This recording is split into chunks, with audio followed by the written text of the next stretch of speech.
இமைப்பொழுதும் என் நெஞ்சில் நீங்காத இறைவனின் தாழ்வழுத்தி என் குருநாதர் இருக்கும் திசை நோக்கித் தொழுது அடியார் பெருமக்கள் அனைவரின் திருவடிகளுக்கு என் பணிவான வணக்கங்களை தெரிவித்துக் கொள்கிறேன். இன்றைக்கு நான் பார்க்க இருக்கின்ற பதிகம் என்ன அப்படின்னா, 7வது திருமுறையிலே 24வது பதிகமாக அமைந்திருப்பது திருமழபாடி என்ற திருத்தலத்திலே சுந்தரமூர்த்தி சுவாமிகள் இயற்றிய பதிகம். அவர் காவிரி தென்கரையில திரு ஆலம்பொழில் அப்படிங்கிற தலத்துல இறைவனை வணங்கிட்டு இருக்காரு. கிளம்பி போறதுக்கு அந்த தலத்துல இருக்காரு சுவாமி. அவர் கனவுல சுந்தரா எப்படி கூப்பிடுறாரு பாருங்களேன், மழபாடிக்கு வர மறந்தனையோ அப்படின்னு கேட்காரு. ஏன்னா அதுக்கு நேரம் இந்த பக்கம் வடகரையில மழபாடி இருக்கு. இந்த பக்கம் அப்படியே போறியே, மழபாடிக்கு வரமாட்டியா அப்படின்னு கேட்காரு. நம்ம கூப்பிடுவோம் இல்லையா, நமக்கு ரொம்ப விருப்பமான நண்பர்கள் உறவுகள்லாம் நம்ம வீட்டுக்கு வராமல் போனாங்கன்னா, வீட்டுக்கு வராமல் போறிய அப்படின்னு நம்ம கேட்க மாட்டோமா? சுவாமி அந்த தோழமை உணர்வுல சுந்தரரை பார்த்து, சுந்தரா நீ அங்கே வர மறந்துட்டியா அப்படின்னு கேட்க உடனே இவர் சுவாமிக்கு இந்த பதிகம் பாடுறாரு. அதாவது, உன்னை மறக்க முடியுமா என்னால? உன்னை விட்டா வேற யார் இருக்கா எனக்கு? உன்னை நான் மறப்பேனா அப்படின்னு கேட்டு இந்த பதிகம் ரொம்ப உள்ளார்ந்த கருத்துக்களோடு எளியது பாடலாக தோன்றினாலும் நிறைந்த சிந்தனை செறிவோடு இருக்கின்ற ஒரு பதிகம். முதல் பாடல், இறைவனுடைய மேனி அப்படி பொன் போல மிளிர்ந்துட்டு இருக்கான். அப்படியே யோசிச்சு பாருங்களேன், அப்படி தக தக தக தகன்னு சூரியன் மாதிரி பிரகாசமா இருக்கான். அவர் புலித்தோலை அறையிலே இடுப்பிலே கட்டி இருக்கின்றார். அவருடைய செஞ்சடை, இந்த செஞ்சடையிலே மின்னல் மாதிரி கொன்றை மலர், அதுவும் மஞ்சள் நிறம் தானே. அந்த கொன்றை மலர் மின்னல் மாதிரி மஞ்சள் கலர்ல இருக்கும். நீ நிலை பெற்றவன் அப்படின்னு இறைவனை அழைக்கிறார். உயர்வான மணி நீ, மழபாடியில இருக்கிற மாணிக்கமே நீதான். அவரை வணங்கி விட்டு, அன்னை, எங்களுக்கு அன்னை போன்றவனே, உன்னை விட்டா நான் வேற யாரை நினைக்க போறேன்? வேற யார் எனக்கு உறவாக இருக்க போகிறார்கள் என்று முதல் பாடலை அமைக்கிறார். பொன்னார் மேனியனை புலித்தோலை அரைக்கு அசைத்து மின்னார் செஞ்சடை மேல் மிளிர் கொன்றை அணிந்தவனே, அன்னே ஆமணியே மழபாடியுள் மாணிக்கமே, அன்னே உன்னையல்லால் இனி யாரை நினைப்பேனே. இறைவனை என்று முதல் பாடலிலே அழைக்கின்றார். 2வது பாடலாக என்ன தருகின்றார் என்றால், இறைவனுடைய தோற்றத்தை தான், தோற்ற பொலிவை தான் இதிலையும் அவர் கூறுகின்றார். நீ என்ன, இறைவன் என்ன அணிந்திருக்கின்றான்? கீழோடு இணைந்த கோவண ஆடை அணிந்திருக்கின்றான். உடம்பு பூரா திருநீரை பூசி இருக்கிறான். உன்னுடைய தாளை இவர் இறைவனுடைய திருத்தாளினை இவர் சென்று சேர்கின்றாராம். அதனால, உன்னிடம் நான் பணிந்துட்டேன்னா நீ எனக்கு தலைவன் தானே, நீ என்ன காப்பாத்துப்பா என்று கேட்கின்றார். நீதான் என்னை ஆதரித்து என்னை ஏற்றுக்கொள்ள வேண்டும். நீ யாரு? உமையம்மையை உன்னுடைய ஒரு பங்கிலே உடையவன். மழபாடியில இருக்கிற மாணிக்கம் தான் நீ. எனக்கு உறவாக இருக்கின்றாய். உன்னை விட்டா வேற யார உறவாக நான் நினைக்க முடியும் என்று 2வது பாடல். கீழார் கோவணமும் திருநீர் மெய் பூசி உந்தன் காலே வந்தடைந்தேன். உன் காலில் சேர்ந்துட்டம்பா. தலைவா என்னை ஏற்றுக்கொள். நான் உன் காலடியில் சேர்ந்துட்டேனாலே நான் அடிமைன்னு ஒத்துக்கிட்டேன்னு அர்த்தம். அப்ப நீ தானே எனக்கு தலைவன், நீ என்னை ஏற்றுக்கொள்ள வேண்டும். தலைவா என்னை ஏற்றுக்கொள். நீ வாளார் கண்ணி பங்கா மழபாடியுள் மாணிக்கமே, ஏழா இன்னையல்லால் இனி யாரை நினைத்தேனே என்று 2வது பாடலிலே கூறுகின்றார். அடுத்து நமக்கு ஒரு முக்கியமான கருத்தெல்லாம் இங்கே நினைவூட்டுகின்ற வண்ணம் இதை பாடுகின்றார். அந்த மழபாடி எப்படிப்பட்ட ஊரா இருக்கான்? சோலைகள் எல்லாம் நிறைந்த ஊரா இருக்கும். அப்படி மாஞ்சோலை இருக்கு, உயரமா மரங்கள் இருக்கிறதுனால மேகமே தங்கி இருக்க மாதிரி இருக்கான். அவ்வளவு உயரமான மரங்களால் சூழப்பட்ட திருமழபாடி, அதில் இருக்கின்ற மாணிக்கம் நீதான் என்று கூறுகின்றார். அடுத்து, எனக்கு எங்க அப்பா எங்க அம்மா அப்படின்லாம் நான் நினைச்சு நிறைய பேரை எனக்கு நெருக்கம்னு நான் நினைக்கிறேன். நான் ஒரு முனை அளவு கூட அவங்க எனக்கு துணையாக இருக்க முடியாது. நான் அவரவர் வினைவழி அவரவர் அனுபவம். அதனால என் தாயும் தந்தையும் எனக்கு எதுனாலும் உதவியா இருப்பாங்க. உலகியல் காரியங்கள்ல எனக்கு உதவி தேவைன்னா அவங்க 2 பேர்த்தையும் கேட்கலாம், அல்லது நெருக்கமான உறவினர்கள்ட்ட கேட்கலாம். ஆனா இந்த முக்தி பெறுவதற்கோ இறைவனின் திருவடியை அடைவதற்கோ அவங்களால எனக்கு உதவ முடியுமா? முடியாது. அவங்க என்ன இதுனாலும் என்னுடைய பாட்டை நான் தான் பார்க்கணும். நான் தான் என்னுடைய பக்குவப்படுத்த வேண்டும். என்னுடைய வினை தான் எனக்கு பலனை தரும். அதனால என்னுடைய தாய், என்னுடைய தந்தை, என்னுடைய சுற்றத்தார் அப்படிலாம் நான் நினைச்சவங்க எல்லாரும் அந்த ஒரு அளவு கூட எனக்கு துணையாக நிற்க மாட்டார்கள். நிற்க முடியாது. வேணும் மனசில்லாம நிற்காம இல்லை, அவர்களால் நிற்க முடியாது. அவங்கள அப்படி உலகியல் உறவுகள் தான் உயர்ந்தது என்று நினைத்து நினைத்து நினைத்து இந்த பிறவி எடுத்து அப்புறம் அந்த பிறவியில் அவர்களை சார்ந்து அல்லது அவர்களுக்கு நல்லது செய்து இப்படியே என்னுடைய வாழ்க்கையை கழித்து திரும்ப திரும்ப திரும்ப பிறந்தும் இறந்தும் பிறந்தும் இறந்தும் பிழைத்து போனேன் நான். இப்படியே என்னை விட்டுறாதப்பா. அதனால நீ என்ன செய்யணும்? நீதான் எனக்கு உறவு. உன்னை இல்லாம வேற யாரை நான் உறவா ஏத்துக்கிறேன். நீதான் என்னை ஏற்றுக்கொள்ள வேண்டும். போன பாட்டிலே சொல்லிட்டாரு, ஏற்றுக்கொள் அப்படின்னார் இல்லையா? அதனால திரும்பவும் சொல்லுகின்றார், எம்மான் எம்மனை என்று என்று எனக்கு தனை சார்பு ஆகா. இதை இப்படி பிரிக்கணும். எம்மான் எம்மனை என்று எனக்கு தனை சார்பு ஆகா. எள்ளளவு கூட எனக்கு சார்பாக இருக்க மாட்டார்கள். இம்மாயப்பிறவி பிறந்தே இறந்து எய்த்து ஒழிந்தேன். மைமாம் பூம்பொழில் சூழ் மழபாடியுள் மாணிக்கமே, அம்மான் நின்னை அல்லால் இனி யாரை நினைக்கேனே. நீதான் எனக்கு தலைவன். உன்னை விட்டா நான் வேற யாரை நினைக்க போறேன்பா என்று நம்புகின்றார். அடுத்து 4வது பாடலிலே என்ன சொல்கின்றார் என்றால், இங்க பண்டே அப்படின்னு ஆரம்பிக்கிறார். எப்படின்னா முன்னாலேன்னு இவர் என்ன கூறுகிறார்? அடுத்தாட்கொண்ட புராணத்தை, அந்த நிகழ்வினை நினைவூட்டுகின்றார். அடுத்தாட்கொண்ட புராணத்துல அந்த நிகழ்விலேயே நான் உன்னுடைய அடியேன் மட்டுமில்லை, உன்னுடைய அடியார்களுடைய அடியார்களுக்கெல்லாம் நான் அடியேன் தான் அப்படின்னு அந்த கொள்கையை நான் மேற்கொண்டிட்டேன் இல்லையா? அப்போ அப்படி அந்த நினைவை நான் மேற்கொண்டு விட்டு அதுக்கப்புறம் உலகியல் சிந்தனையிலையோ அல்லது நான் அடிமை இல்லை அப்படிங்கிற எண்ணத்திலேயோ நான் மாறவில்லை. அந்த நினைப்பே என் மனசுல இல்லாம அறுத்து எரிந்து விட்டேன். அதனால அண்டங்களையெல்லாம் கடந்த இறைவா, நீதான் எனக்கு உறவு. உன்னை விட்டா எனக்கு வேற எந்த உறவும் கிடையாது. அந்த உலகத்தோடு எனக்கு இருந்த தொடர்பையெல்லாம், அதாவது உலகத்துல இருக்கின்ற உலகியல் சிந்தனை, உலகியல் வாழ்க்கை, இதுல உள்ள தொடர்பை எல்லாத்தையும் நான் அறுத்து எரிந்து விட்டேன். கண்டே நின் அடியேன். கண்டே அந்த தடுத்தாட்கொண்ட நேரத்திலே, பழைய காலத்துல, கண்டே நின் அடியேன் அடியார்கட்கெல்லாம் தொண்டே பூண்டு ஒழிந்தேன். தொடராமை துரிசு அறுத்தேன். என்னுடைய குற்றங்கள், உலகியல் சார்ந்த குற்றங்கள் எல்லாம் என்னை தொடராம இருக்கும்படி அவற்றை அறுத்து விட்டேன். வண்டார் பூம்பொழில் சூழ் மழபாடியுள் மாணிக்கமே.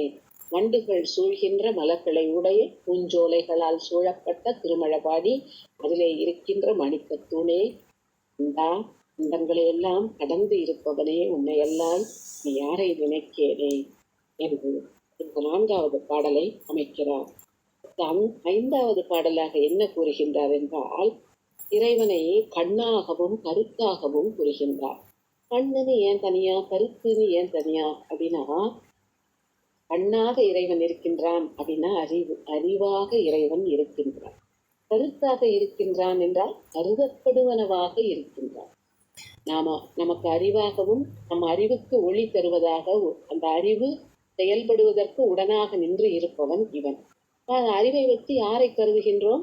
அந்த இறைவனைத்தான் கருதுகின்றோம். கண்ணாய் 7 உலகுக்கும் கருத்தாய, இந்த எல்லா உலகங்களிலும் உள்ளவர்கள் அனைவரும் உன்னைத்தான் கருதி பார்க்கிறார்கள். அப்படி இருக்கின்ற அருத்தமதாய், அப்படி எல்லாராலையும் விரும்பப்படுகின்றவனாய் நீ இருக்கின்றார். பண்ணோடு இசைந்த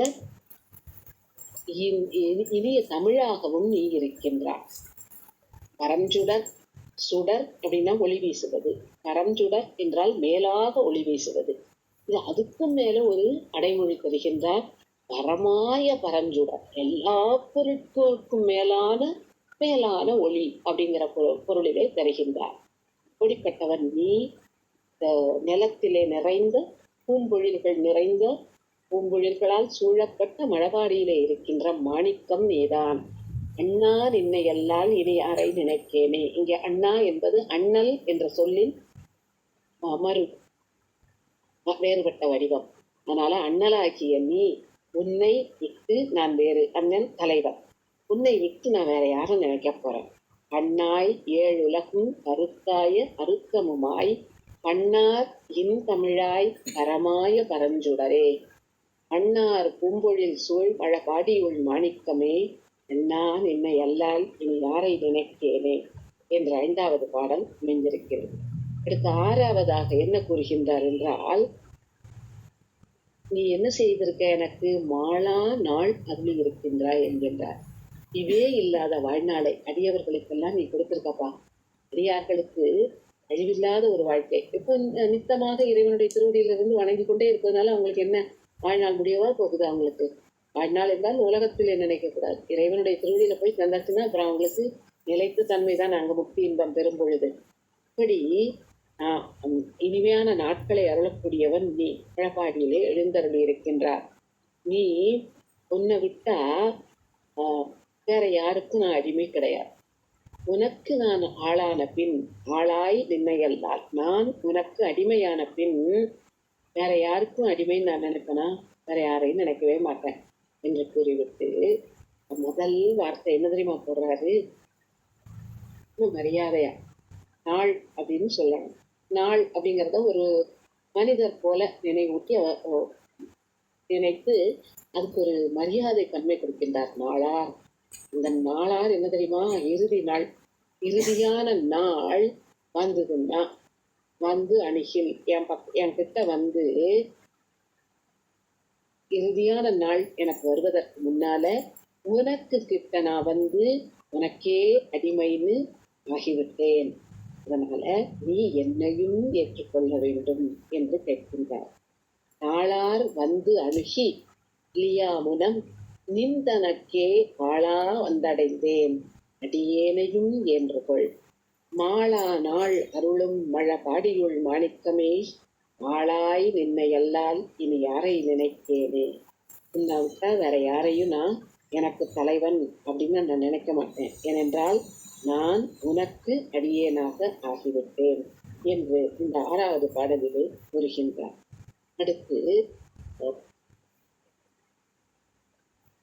அடுத்த பாட்டிலும் அவருடைய தோற்ற பொலிவைத்தான் கூறுகின்றார். அவர் காதிலே அப்படி வந்து பொருந்துகின்ற அளவுக்கு உள்ள குழையை அணிந்திருக்கின்றார். அவருடைய சடாமுடியின் மேலே பிறை சந்திரனை அணிந்திருக்கின்றார். நல்ல வெந்த திருவெண்ணீற்றினை பூசியிருக்கின்றார். விடை மேல் ஏறி இருக்கின்ற சதுரப்பாடு உடையவர். இல்ல இந்த மழபாடிங்கிற இடத்துல எழுந்தருளி இருக்கின்ற அவர் அந்த மழபாடி எதால சூழப்பட்டிருக்கான்? சோலைகளால் சூழப்பட்டிருக்கான். சோலைகள் இருண்டு கிடக்கும். அது எப்படி இருண்டு இருக்கும் அப்படின்னா, நிறைய மரங்கள், அப்போ ஒன்றோடொன்று நெருங்கிய இலைகளோடு இருந்த மரங்கள்னா உள்ள சூரியனுடைய ஒளி ஊடுருவ முடியாது இல்லையா? அப்போ மை போல இருட்டான சோலைகளை உடைய மழபாடியில இருக்கின்ற மாணிக்கமே, என்றாய் நீ எனக்கு தந்தை போன்றவன், அவன் உன்னை அல்லால் வேறு யாரை நான் நினைக்க போறேன் என்று கூறுகின்றார். சந்தாரும் குழையாய், சந்தாரும் என்றால் பொருந்துகின்ற வண்ணம் இருக்கின்ற, காதுல பொருந்தணும் இல்லையா குழை, அப்படி பொருந்துகின்ற தன்மையை உடைய குழையை அணிந்தவன். சந்தாரும் குழையாய் சடைமேல் பிறை தாங்கி நல்ல வெந்தார் வெண்பொடியாய் விடை ஏறிய வித்தகனே.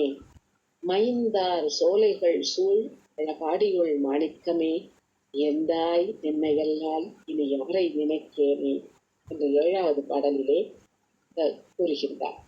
அடுத்து 8வது பாடலிலும் இறைவனின் பெருமைகளை எல்லாம் வரிசைப்படுத்தி நமக்கு கூறுகின்றார். இங்க எல்லாரும் வணங்குகின்றார்கள். யாரெல்லாம் வணங்குகிறார்னா, கதிரவன்ல ஆரம்பிச்சு எல்லா தேவர்களும் உன்னை வணங்குகின்றார்கள். தேவகணங்கள் எல்லாரும் வராங்க. எப்படி வணங்குகின்றார்களாம்? ரொம்ப அருமையான மலர்களை எல்லாம் உன்னை வணங்குகின்றார்கள். இப்படிப்பட்ட சிறப்போடு இருப்பவன் நீ. நீ இங்க இருண்ட சோலைகளால் சூழப்பட்ட மழபாடியிலே எழுந்தருளி இருக்கின்ற மாணிக்க கம்பம். நீதான் என்னுடைய தலைவன். உன்னை விட்டுட்டு நான் வேற யார நினைக்க போறேன் என்று இந்த 8வது பாடல் கூறுகின்றது. வெய்ய விரிசுடரோன் மிகு தேவர் கணங்கள் எல்லாம். வெய்ய விரிசுடரோனும் பிற தேவ கணங்கள் எல்லாரும் அப்படின்னு பொருள் கொள்ளணும். வெய்ய விரிசுடரோன் மிகு தேவர் கணங்கள் எல்லாம் செய்ய மலர்களிட மிகு செம்மையுள் நின்றவனே. மையார் பூம்பொழில் சூழ் மழபாடியுள் மாணிக்கமே, ஐயா நின்னை அல்லால் இனி யாரை நினைக்கேனே என்று 8வது பாடலிலே கூறுகின்றார். அடுத்து 9வது பாடலிலே இறைவனை எங்களுக்கான நல்ல நெறியாக இருப்பவன் என்று கூறுகின்றார். இறைவன் தான் நமக்கான நல்ல நெறி. அவனை பின்பற்றுவதுதான் நம் வாழ்வின் நெறியாக இருக்கும். மலங்களிலே இருந்து நீங்கியவன். மலங்கள் இருந்து ஒரு காலத்துல இருந்து அப்புறம் நீங்கியவன் இல்லை, இயல்பாகவே மலங்கள் இல்லாதவன். அது இப்படிப்பட்ட தன்மையுடைய உன்னை திருமாலும் பிரம்மனும் உன்னையே பார்க்கணும்னு நினைச்சாங்க. ஆனா பார்க்க முடியாம உன்னை போற்றிக் கொண்டே இருக்கின்றார்கள் இன்று வரை. நீ கொடியிலே இருக்கின்ற விடை மேலே ஏறி வருவாய். கொடி போன்ற இடையுடைய உமையம்மையை உன் ஒரு பாதியாக கொண்டிருக்கின்றார். கையிலே மான்கன்றினை உன்னுடைய அழகிய கையிலே ஏந்தி இருக்கின்றாய். மழபாடியிலே மாணிக்கம் போல நிற்கின்றாய். எல்லாவற்றிற்கும் அறிவாக இருப்பவன், அந்த அறிவே வடிவானவன். உன்னை அல்லாமல் நான் வேறு யாரையும் உறவாக நினைக்க மாட்டேன். நெறியே நின்மலனே நெடுமால் அயன் போற்றி செய்யும் குறியே நீர்மயனே குடி ஏர் இடையாள் தலைவா. கொடி ஏர் இடையாள் தலைவா. மரிசேர் கையனே மழபாடியுள் மாணிக்கமே. அறிவே நயன்றார் இனி யாரை நினைக்கேன் என்று 9வது பாடல் கூறுகின்றது. அதுக்கு 10வது பாடலாக பதிக பலன் சொல்ல முதலில் யாரை பாடுகின்றார்? ஏறார் முப்புறமும் எரிய சிலை தொட்டவனை. விருப்பமில்லாமல் வணங்குவதற்கு எண்ணமில்லாமல் இருக்கின்ற முப்புறங்கள் அவை அழகானவையாக இருந்தாலும் பகை நோக்கோடு உலாவியவை. இந்த முப்புறங்களும் எரிகின்ற வண்ணம் வில்லினை தொட்டவன், அதாவது வில்லை எடுத்து அம்பு எய்யல, சிலை தொட்டவனை. இது இறைவனை பற்றிய முதல் குறிப்பு. அடுத்தது பாரார் பொங்கையுடன் மழபாடியுள் மேயவனை. கச்சினை அணிந்த உமையம்மையை ஒரு பாகமாக கொண்டு மழபாடியிலே இருக்கின்றவன். முதல் 4 வரி இறைவனை பற்றியது. அடுத்த 2 வரி யார் பாடுகின்றார் என்பதை பற்றியது. சீரார் நாவலர் போன் ஆரூரன் உரைத்த தமிழ் என்று கூறுகின்றார். சீரார் பெருமை மிகுந்த நாவலூரிலே போன் என்று தன்னை கூறுகின்றார். அவர் தன்னையே அரசன்னு கூறுகின்றார் என்றால் வைதிக திருவும் அவருக்கு இருந்தது, ஒரு மன்னருக்காகின்ற திருவும் அவரிடம் இருந்தது. எனவே தன்னை கூறுகின்ற பொழுது சீரார் நாவலர் போன் என்று கூறி ஆரூரனாகிய நான் உரைத்த தமிழ். இந்த 10 பாட்டையும் என்ன செய்ய யார் பாடணும்? பாரோர் ஏத்த வந்தார். இந்த உலகத்திலே இதை ஏற்றி பாடக்கூடியவர்கள் பரலோகத்து இருப்பரே. சிவலோகத்திலே ரொம்ப இனிமையாக மகிழ்ச்சியோடு வீற்றிருப்பார்கள். அது சிவலோகம் போய் அங்கே போயிட்டு உடனே எல்லாம் திரும்பலாம் இல்லை, போயிட்டு அங்கேயே மகிழ்ச்சியோடு வீற்றிருப்பார்கள். ஏறார் முப்புறமும் எரிய சிலை தொட்டவனை. வாரார் பொங்கையுடன் மழபாடியுள் மேயவனை. சீரார் நாவலர் போன் ஆரூரன் உரைத்த தமிழ். பாரோர் ஏற்கவல்லார் பரலோகத்து இருப்பரே. என்று 10 பாடல்களையும் பாடி அமைக்கின்றார்.